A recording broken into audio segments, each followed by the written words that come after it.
دوستوں سلیبیوں کی حت الوسع ہر وقت یہی کوشش ہوتی ہے کہ کسی طریقے سے مسلمانوں کے قبائل میں نفرت پیدا کی جائے اور ان کو اکٹھا نہ ہونے دیا جائے۔ اس کھیل میں وہ کچھ مسلمانوں کو مثلا اورال اور سادتین کوپیک کو بھی ساتھ ملا لیتے ہیں اور ان کے ساتھ خطرناک چالیں چلتے ہیں۔ ہانلی بازار کو فتح کرنے کے بعد اس میں ایک جرگہ رکھا جاتا ہے جس میں تمام ہی ترک قبائل کو مدعو کیا جاتا ہے، لیکن سلیبی کمانڈر ویسلیوس کو اس جرگے کا علم ہو جاتا ہے اور وہ اپنے خاص سپاہی تھیو کو یہ حکم جاری کرتا ہے کہ ترک قبائل کے سرداران جرگے میں نہ پہنچ سکیں اور ان کو راستے میں ہی ختم کر دو۔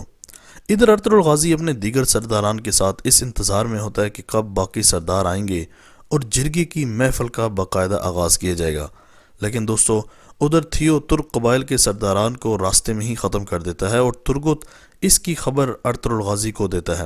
ارطغرل غازی سمیت باقی تمام ہی سرداران کو یہ بات انتہائی افسوسناک لگتی ہے اور ارطغرل غازی کی سیکیورٹی پر طرح طرح کے سوالات کھڑے کر دیتے ہیں۔ چونکہ سلطان کا حکم ہوتا ہے کہ جنگ نہیں کرنی بلکہ امن معاہدہ طے پا گیا ہے، تو آلیار اور ارطغرل غازی اپنے 3 سپاہیوں ترگت، سامسا اور کتلوجہ کو ایک خفیہ مشن دیتے ہیں جن کی سربراہی ترگت کر رہا ہوتا ہے۔ دوستو ان کے اس مشن کا مطلب اپنے سرداران کا خون کا بدلہ لینا ہوتا ہے۔ دوان ارطغرل غازی کو قلعے کے بارے میں گائیڈ کرتا ہے کہ کس ٹائم مشن پورا کیا جا سکتا ہے۔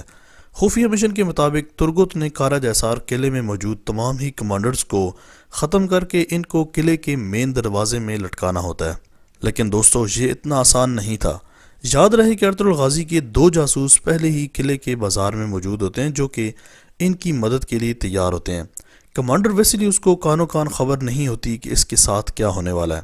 یہ تینوں بہادر اپنی بھرپور ایمانی طاقت اور جہاد کا جذبہ لے کر نکل پڑتے ہیں اور سب سے پہلے قلعے میں موجود اپنے دوستوں سے ملاقات کرتے ہیں اور وہاں پلاننگ کرتے ہیں۔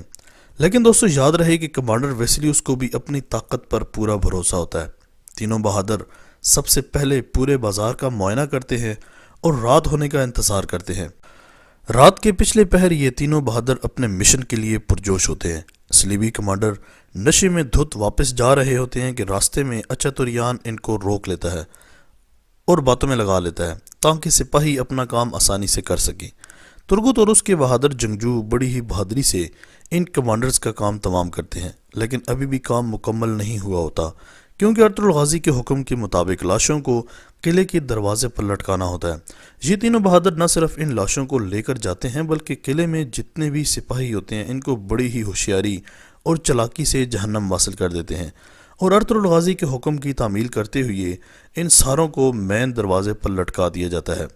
دوستو جب اس کی خبر ویسلیوس کو ملتی ہے تو اس کا سانس ادھر ہی رک جاتا ہے، اسے سمجھ نہیں لگ پاتی کہ اب کیا کیا جائے۔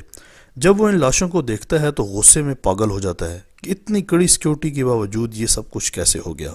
اپنے سپاہیوں کو حکم دیتا ہے کہ جس نے بھی یہ کیا ہے اس کو قلعے سے باہر مت جانے دینا۔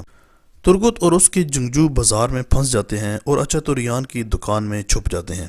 اچاتوریان کی مدد سے ان تینوں کو قلعے کے خفیہ راستے سے باہر نکال دیا جاتا ہے اور ویسلیوس کی ساری کوشش دھری کی دھری رہ جاتی ہے۔ یہ تینوں غازی بن کر لوٹتے ہیں اور اپنے سرداران کے سامنے سرخرو ہوتے ہیں۔ ان کا قبیلے میں بہترین استقبال کیا جاتا ہے۔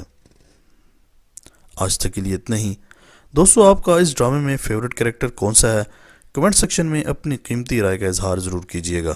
اسی طرح کی امیزنگ ویڈیوز کے لیے ماجد ٹی وی کو سبسکرائب کر کے بیل آئیکن پریس کر دیں تاکہ ماجد ٹی وی کی آنے والی ہر نئی ویڈیو کی نوٹیفیکیشن آپ کو آسانی سے ملتی رہے۔